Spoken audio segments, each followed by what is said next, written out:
Hello అండి, అందరికీ నమస్కారం. ఈరోజు నేను వినిపించబోయే కథ మార్పు రావాలి. డాక్టర్ మజ్జి భారతి గారు రచించిన కథ. నేను సునీత. Welcome to Telugu Kathalokam 2.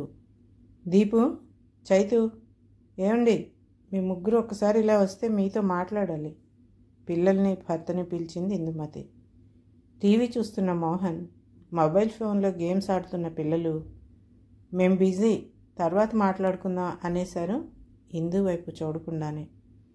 తర్వాత మాట్లాడటానికి రేపటి నుండి నేను ఇక్కడ ఉండనేమో అన్న ఇందుమతి మాటలకు తలెత్తి చూశారు ముగ్గురు. ఊరెళ్తావా? ఎక్కడికి? మాకు చెప్పనే లేదు. ప్రశ్నలు వరుసగా వచ్చాయి. నేను చెప్పేది జాగ్రత్తగా వినండి. రేపు నేను పీజీ హాస్టల్కి వెళ్ళిపోతున్నాను. ఆ తర్వాత నేను పనిచేస్తున్న స్కూల్కి దగ్గరలో ఇల్లు చూసుకుంటాను అన్న ఇందు మాటలకు ముగ్గురు అయోమయంగా చూశారు. పీజీ హాస్టల్ ఏంటి? ఇల్లు చూడటం ఏంటి? ఏం మాట్లాడుతున్నావు నువ్వు అన్నాడు ముందుగా తేరుకున్న మోహన్. నేను ఇదివరకులా పని చేయలేకపోతున్నాను, తిరగలేకపోతున్నాను, అందుకని స్కూల్కి దగ్గరలో ఇల్లు తీసుకోవాలనుకుంటున్నాను అన్న ఇందుతో, నాకు చెప్పకుండానే ఇంత పెద్ద నిర్ణయం తీసుకుంటావా కోపంగా అన్నాడు మోహన్. నాకు ఈ ఆలోచన వచ్చిన వెంటనే మీకు చెప్తున్నాను. మీరైతే కనీసం నన్ను సంప్రదించకుండానే ఈ ఇల్లు కొన్నారు అన్న ఇందుతో, పిల్లల స్కూళ్ళకి నా ఆఫీస్కి దగ్గరని ఈ ఇల్లు తీసుకున్నాను, తప్పేముంది ఇందులో సమర్థించుకున్నాడు మోహన్. నాకు పెళ్ళై దగ్గర 25 సంవత్సరాలు అవుతుంది. ఎప్పుడూ మీకోసమనో పిల్లల కోసమనో తప్పించి నా కోసమని నేనేమీ చేసుకోలేదు. పోనీ మీ ముగ్గురులో ఎవరైనా నా కోసం ఏమైనా చేశారా అంటే అది మీకే తెలియాలి. ఇప్పుడు నేను నా కోసం స్కూల్కి దగ్గరలో ఇల్లు తీసుకుందాం అనుకుంటున్నాను. అందులో కోపం తెచ్చుకోవాల్సిన విషయం ఏముంది? సీరియస్గా అడిగింది ఇందు. అమ్మ గొంతులోని తీవ్రతను గమనించిన పిల్లలిద్దరికీ అర్థమైంది ఇదేదో ఆషామాషి వ్యవహారం కాదని. నేనేం చేసినా మన కోసమే కదా సమర్థించుకున్నాడు మోహన్. ఆ మనలో నేను ఎక్కడున్నానా అన్నదే నా ప్రశ్న అన్నది ఇందు. ఇదంతా నీకోసం కాకపోతే ఇంకెవరి కోసం అన్న మాటల్లో పసలేదని పిల్లలకు కూడా అర్థమైంది. గతాన్ని తవ్వటం నా అభిమతం కాదు. మీరెలా తీసుకున్నా ఇన్నాళ్ళు నేను అందరి విషయంలో బాధ్యతగా ఉన్నానని అనుకుంటున్నాను. నా శరీరంలో పటుత్వం తగ్గి నేను వెనకట్లా పని చేయలేకపోతున్నాను. నా గురించి నేను శ్రద్ధ తీసుకోవాల్సిన సమయమూ వచ్చింది. నా గురించి నేనైనా పట్టించుకోకపోతే నా ఆరోగ్యం దెబ్బతింటుంది. అందుకే ఆలోచించి మా స్కూల్కి దగ్గరలో ఇల్లు తీసుకోవాలనుకుంటున్నాను. నాతో ఉండాలనుకుంటే మీరు రావచ్చు, కానీ ఒక్క షరతు. నా నుండి మీరేం ఆశిస్తారో అక్కడ మీరు అలా ఉండాలి సింపుల్గా చెప్పింది ఇందు. అర్థమయ్యి కానట్టున్నాయి ఆ మాటలు. అంటే ముగ్గురు ఒకేసారి అడిగారు. ఏముంది, తెల్లవారు లేవగానే మీకు కాఫీలో, టిఫిన్లో, క్యారేజ్ బాక్స్లో ఇంకేవేవో మీ అవసరాలు నేను ఎలా తీర్చాలనుకుంటున్నారో మీరే అవన్నీ చేయాల్సి ఉంటుంది. ఒక్క మాటలో చెప్పాలంటే అందరం కలిసి పని చేసుకోవాలి అక్కడ విడమర్చి చెప్పింది ఇందు. అమ్మో, నీ అంత తొందరగా లేవటం నా వల్ల కాదు. అయినా రాత్రంతా చదువుకుని లేటుగా లేస్తాం, మరి లేటుగా లేవటాన్ని సమర్థించుకుంది దీపు. నీకు అలవాటైన పనులు మమ్మల్ని చేయమంటే ఎలా కాస్త విసుగ్గా అన్నాడు మోహన్. అది కాదమ్మా, మాకు అలవాటు లేని పనులు. అదీ కాక నువ్వైతే ఏ పనైనా బాగా చేస్తావు ఆలోచనగా అన్నాడు చైతన్య. చేస్తుంటే అదే అలవాటు అవుతుంది బాధగా చిన్న నవ్వు నవ్వింది ఇందు. నా సంగతి విడిచిపెట్టు. పిల్లలు ఇంకా చిన్నవాళ్ళు, వాళ్ళని విడిచి ఎలా వెళ్తావు? దీపు 3rd ఇయర్ ఇంజనీరింగ్ చేస్తోంది. చైతు తొందరలో ఇంజనీరింగ్ కాలేజీలో జాయిన్ అవుతాడు. ఇంకా వాళ్ళ వెనకాలండి చదివించాల్సిన అవసరం లేదు. ఎలా ఉంటే మంచిదో వాళ్ళకి గ్రహింపుకొచ్చేసిన వయసు. అయినా నేను విడిచి వెళ్తాననలేదు కదా, మిమ్మల్ని రావచ్చు అంటున్నాను. పోనీ నీకంత చేయటం కష్టంగా ఉంటే వంట మనిషిని పెట్టుకుందాం అన్న తండ్రి మాటలకు అంతకుముందు జరిగిన విషయం గుర్తుకొచ్చింది చైతన్యకు. అమ్మకి ఒంట్లో బాగోలేనప్పుడు వంట మనిషిని పెడతానంటే వంట మనిషి వెనక ఉండి పని చేయించటమే పెద్ద పని. వాళ్ళు మనలాగా చేస్తారా ఏమిటి? అయినా వంట ఎంతసేపు? కుక్కర్ పెట్టేసి ఒక కూర చేసేస్తే సరిపోతుంది. మేమేమైనా అది కావాలి ఇది కావాలి అంటున్నామా? ఏది పెడితే అది తింటున్నాం కదా. డబ్బులు దండుకు కాకపోతే అన్న నాన్నమ్మ ఒక్కరోజైనా కుక్కర్ పెట్టడం తను చూడలేదు. నీ వంట రుచి ఎవ్వరికీ రాదు, అయినా నీకు అంత కష్టంగా ఉంటే మేము సాయం చేస్తానులే అన్న నాన్న కనీసం కాఫీ కలుపుకోవటం కూడా తను చూడలేదు.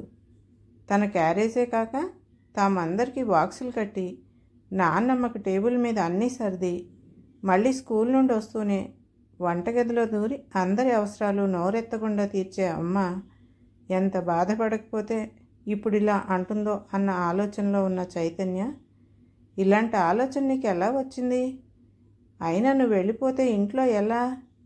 అమ్మ పెద్దది, పిల్లలు ఇంకా చిన్నవాళ్ళు అన్న తండ్రి మాటలకు నమ్మలేనట్లు చూశాడు. మరి అమ్మ గురించి ఎవరు పట్టించుకుంటారు? ఒక్కరోజైనా అమ్మకి ఎవరైనా చేశారా అంటే లేదనే సమాధానమే కనిపిస్తోంది. తనకే ఇలా అనిపిస్తే అమ్మ ఆలోచనలు. తల్లివైపు చూశాడు, కోపాన్ని బాధని అణుచుకుంటూ. అమ్మ అది చూసిన వెంటనే నేను కూడా నీతో వస్తాను, నువ్వు రెస్ట్ తీసుకో అమ్మా అని గదిలోకి వెళ్ళిపోయాడు చైతన్య. తండ్రి కూతురు మిగిలారు హాల్లో. నేనేం చేశానని మీ అమ్మ అంత బాధపడాలి? బాగానే చూసుకుంటున్నాను కదా అన్న తండ్రి మాటలకు రాత్రి తాను విన్న మాటలు గుర్తుకొచ్చాయి దీపుకి. సుశీలకు ఒంట్లో బాగోలేదట, ఇక్కడికి వచ్చి రెస్ట్ తీసుకోమన్నాను అన్న నాన్న మాటలు అమ్మ ఈ నిర్ణయాన్ని తీసుకోవటానికి ప్రేరేపించాయా? నాన్న ఎప్పుడు అందరినీ రెస్ట్ తీసుకో అంటూ ఉంటారు, కానీ పని ఎవరు చేస్తున్నారు? అమ్మ తప్పించి. నువ్వు రెస్ట్ తీసుకో, మేము చూసుకుంటా అని ఒక్కసారైనా నాన్న అమ్మతో అనటం తాను ఎప్పుడూ వినలేదు. ఎప్పుడూ నాన్నకు ఆ విషయం గ్రహింపుకు రాలేదా? మరి అమ్మకు రెస్ట్ అక్కర్లేదు? సుశీలత్తకు గర్భసంచి ఆపరేషన్ అయ్యాక ఒక్కదానివి పని ఎలా చేసుకుంటావు? ఇక్కడే రెస్ట్ తీసుకో అని 3 నెలలు దాటాక వాళ్ళ ఇంటికి పంపించారు. పోనీ అత్త ఏమైనా ఉద్యోగం చేస్తుందా అంటే ఇంట్లోనే ఉంటుంది. అటువంటి అత్తకే 3 నెలలు రెస్ట్ కావాల్సి వస్తే అమ్మకు అదే ఆపరేషన్ అయి ఇంకా 2 నెలలు కూడా దాటలేదు. పెట్టిన సెలవైపోయి వారం రోజుల క్రితమే స్కూల్లో జాయిన్ అయింది. ఇంట్లో పనంతా అమ్మే చేసుకుంటుంది. అటువంటిది ఇప్పుడు సుశీలతను రెస్ట్ తీసుకోవడానికి రమ్మన్నానని నాన్నంటే అమ్మకి కోపం రావడంలో ఆశ్చర్యమేమీ లేదు. పోనీ నాన్నమ్మ కానీ అత్త కానీ ఏమైనా సాయం చేస్తారా అంటే చెయ్యకపోగా అదేదో హాస్యంలా వంకర మాటలు అంటూనే ఉంటారు. వాళ్ళ సంగతి పక్కన పెడితే తాను ఎప్పుడైనా అమ్మకి సాయం చేసిందా? చదువుకుంటున్నాం కాబట్టి అదే పెద్ద పని అని తాము అనుకుంటున్నారు. లేటుగా పడుకున్నాం కాబట్టి లేటుగా లేస్తున్నాం అని అమ్మతో అంది తాను.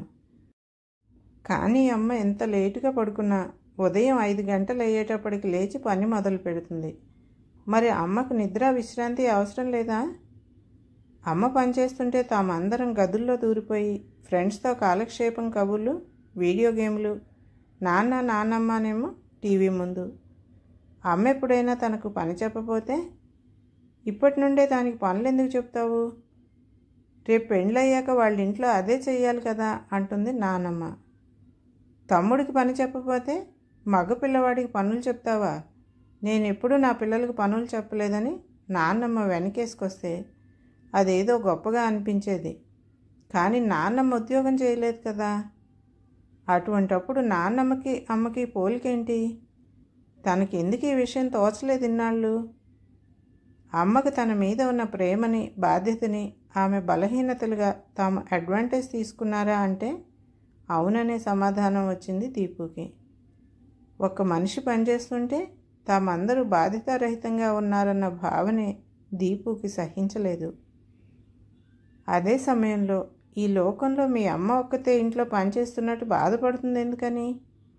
ఆడవాళ్ళు ఇంట్లో పనులు చేయటం ఎప్పుడూ ఉన్నదే కదా అన్న తండ్రి మాటలకు చెప్పలేనంత కోపం వచ్చేసింది దీపుకి. ఇంకా ఏ కాలంలో ఉన్నారు నాన్న మీరు? ఒకప్పుడు మగవాళ్లే ఉద్యోగాలు చేసేవారు, ఆడవాళ్ళు ఇంట్లో పనిచేసేవారు.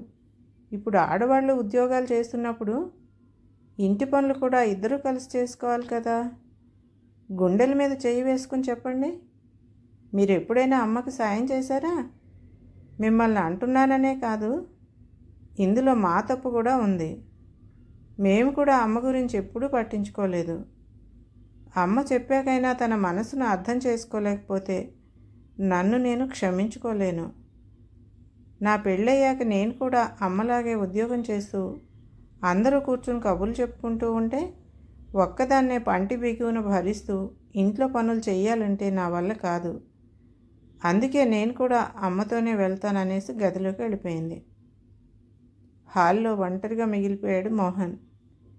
ఇందు కుటుంబానికి ఏమి చేయలేదని తాను అనలేదు. అలాగని ఆమెతో పాటు బాధ్యతలను పంచుకోవాలంటే అలవాటు లేని పని. కూతురు కూడా అంత అన్నాక నిజమేననిపిస్తోంది. ఇంట్లో పనంతా ఇందుయే చేసుకుంటుంది.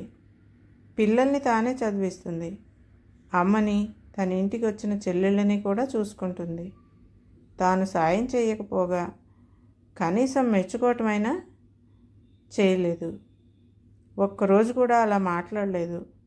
ఇంట్లో భార్యలకు సాయం చేసే మగవాళ్ళని గురించి ఆడంగి వాళ్ళని తల్లి కూతుళ్ళు అనుకోవటము, కొన్ని పనులు ఆడవాళ్లే చేయాలన్న స్నేహితుల మాటలు, ఇంటిని ఇందుయే బాగా చూసుకోలేదగలదన్న తన నమ్మకము ఎటువైపు వెళ్లాలో తెలియటం లేదు.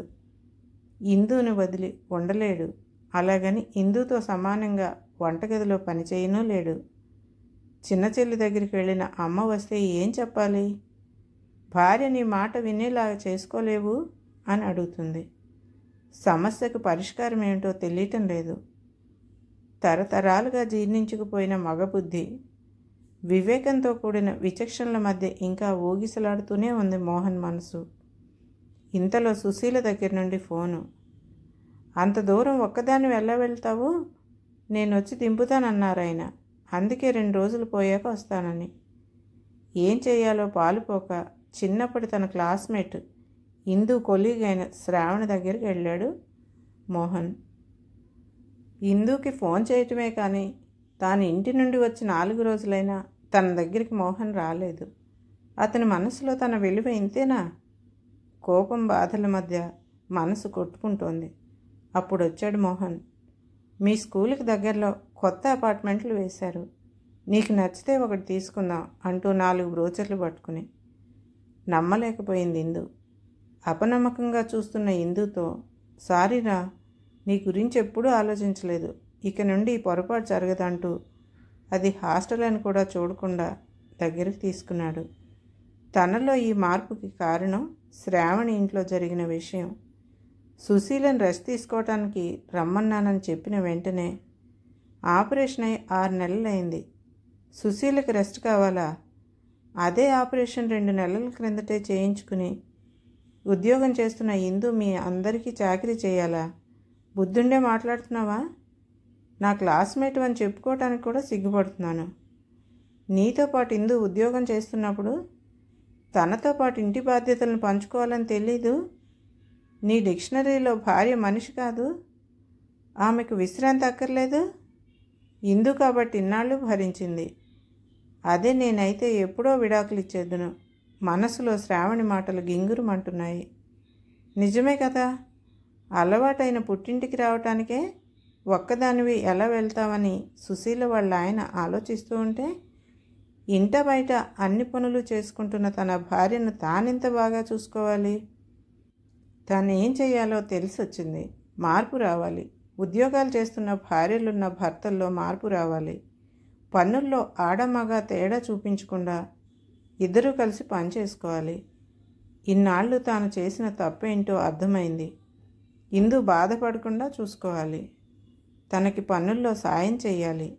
ముందొక వంట మనిషిని పెట్టుకోవాలి. ఇందుకి ఎలాంటి కష్టం కలగకుండా చూసుకోవాలి. అంతే. ఈ ఆలోచన వచ్చిన వెంటనే స్కూలుకు దగ్గరలో కొనుక్కోవటానికి ఇల్లు ఏమున్నాయో కనుక్కుని ఇందు ముందు వాలిపోయాడు మోహన్. కథ సమాప్తం. ఈ కథ కనుక మీకు నచ్చినట్లయితే లైక్ చేయండి, షేర్ చేయండి మరియు సబ్స్క్రైబ్ కూడా చేయండి.